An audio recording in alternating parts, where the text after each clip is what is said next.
Hello students, welcome back to my channel. আমি দেবাঞ্জনা ঘোষাল। তোমরা দেখছো আমার সাথে তোমাদের নিজেদের channel Shikshamarg education and computer centre. প্রথমেই তোমাদের অন্তরের অন্তঃস্থল থেকে অনেক অনেক ভালোবাসা, এইভাবে পাশে থাকার জন্য, ভালোবাসা দেওয়ার জন্য।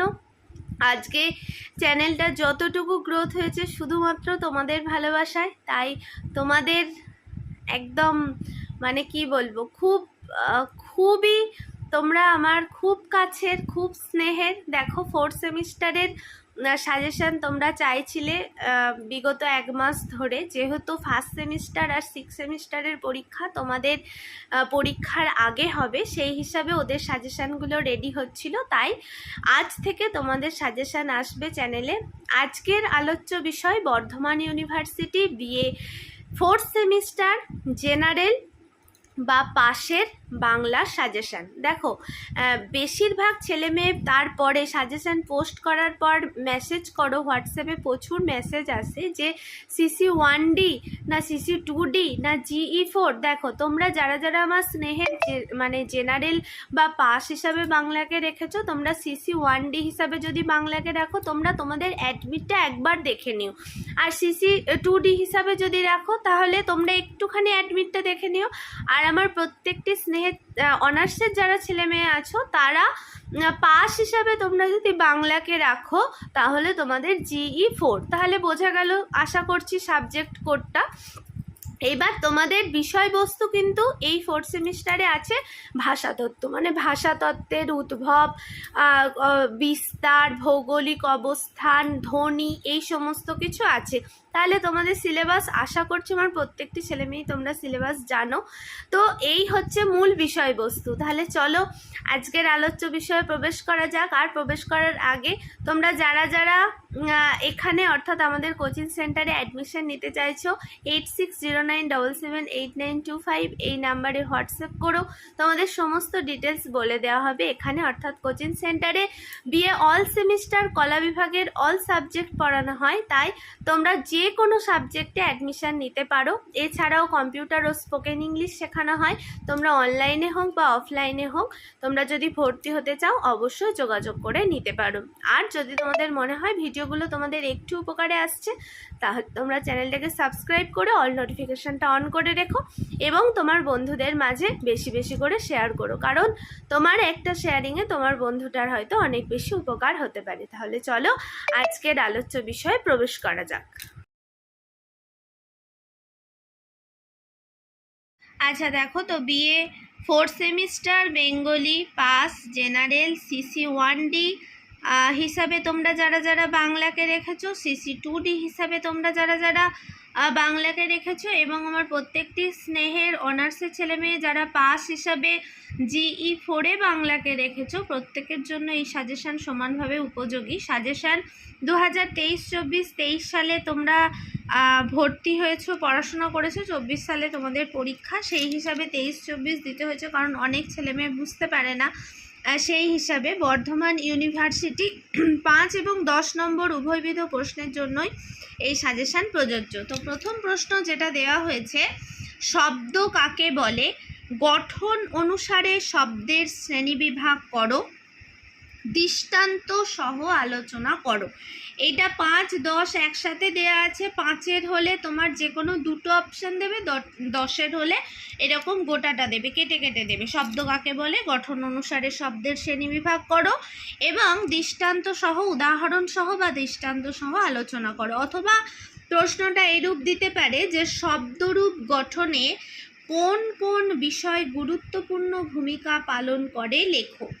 2 নম্বরের প্রশ্ন, শব্দ ভাণ্ডার বলতে কি বোঝো, বাংলা ভাষায় শব্দ ভাণ্ডার সম্বন্ধে যা জানো লেখো।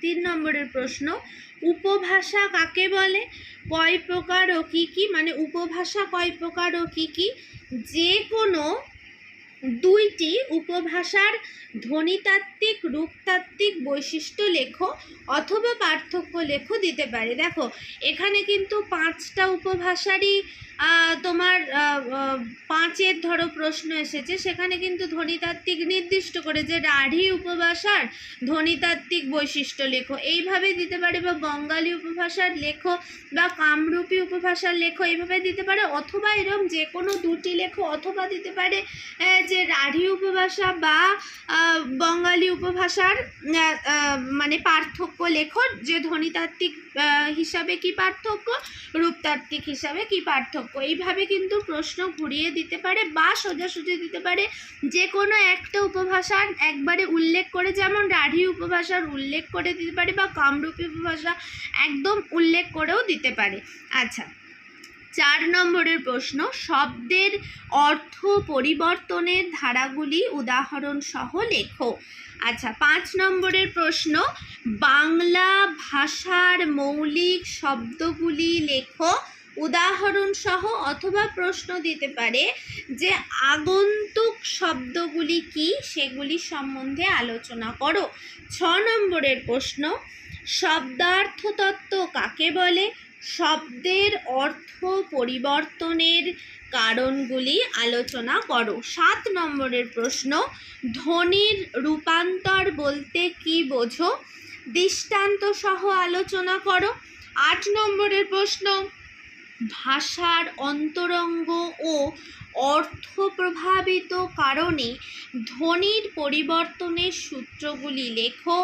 9 নম্বরের প্রশ্ন, বাংলা ভাষার উৎস নির্দেশ সহ বিভিন্ন স্তর বিভাগ এবং সময়কাল নির্ণয় করো। দেখো প্রশ্ন এরকম 5, 5, 10 হিসাবে দিলে এইরকমভাবে যুক্ত প্রশ্নই বেশিরভাগ দেওয়া হয়, যে বাংলা ভাষার উৎস নির্দেশ করো, মানে উৎস কিভাবে বাংলা ভাষার হলো, তার সঙ্গে দিতে পারে যে স্তর আমরা বলি, মানে প্রথম একদম প্রাচীন বাংলা, মধ্য বাংলা, আধুনিক বাংলার যে স্তর তার সময়কাল নির্ণয় সমেত লেখো, অথবা দিতে পারে যে বাংলা ভাষার উদ্ভব ও বিকাশ সম্বন্ধে যা জানো লেখো।